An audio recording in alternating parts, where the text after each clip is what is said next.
Brothers and sisters, welcome to day 6 of our Advent series. We've been saying that only God knows the particular road that each person passes on the way to holiness, and that holiness is something unique. When you become who you are, St. Catherine of Siena says, you will set the world on fire. Her image for fire comes from the idea of her overall image for God as fire himself, that when we become who we are, we become so one with God that God's life burns in us. So we partake in God's nature in a unique way. So it's a real Dominican principle in our Dominican spirituality that grace perfects nature and elevates the particular gifts and skills that God has created you with, that grace perfects that.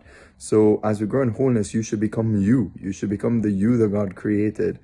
And a big part of this is being faithful to the Holy Spirit, because the Holy Spirit knows particularly the path that you have to walk on.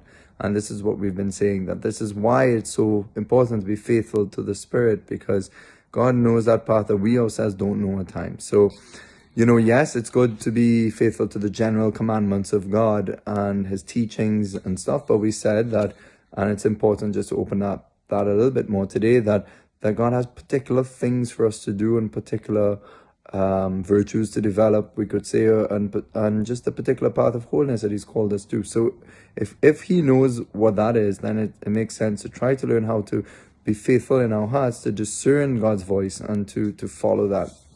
Father Jacques Philippe says that, it's important to know at any given moment which virtue we should give priority to. Not according to our own ideas, but according to what God actually wants of us, because that is what will be infinitely more effective. And it isn't always what we may think. It can happen that we make superhuman efforts to improve on one point, while God is asking us for something else. For example, we may be making a supreme effort to correct a character defect, while what God is asking us to do is to accept it with humility and gentleness towards ourselves.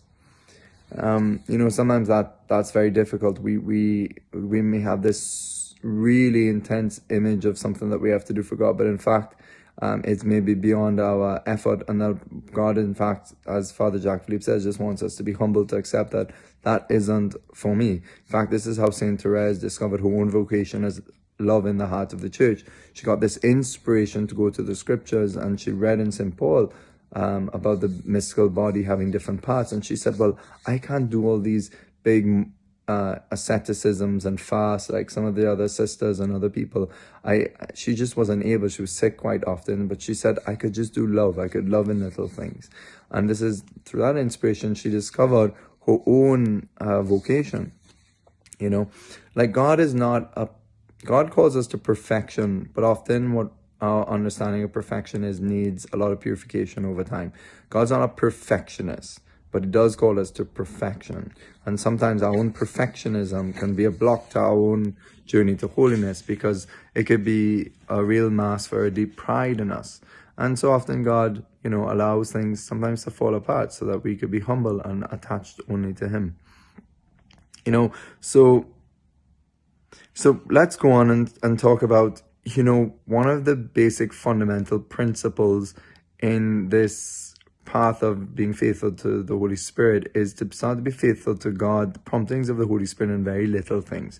There's a general spiritual fundamental principle to this whole thing, that when we're faithful to God in little things, he will give us bigger inspirations. So faithfulness, you could say, draws greater inspirations. Father Jacques Philippe, he quotes the gospel, well done, good and faithful servant. You have been made faithful over a little. I will set you over much. And so there's a spiritual law here that we will obtain the graces to be faithful in the important things that at present we find impossible, by first of all beginning with being faithful to little things in our grasp.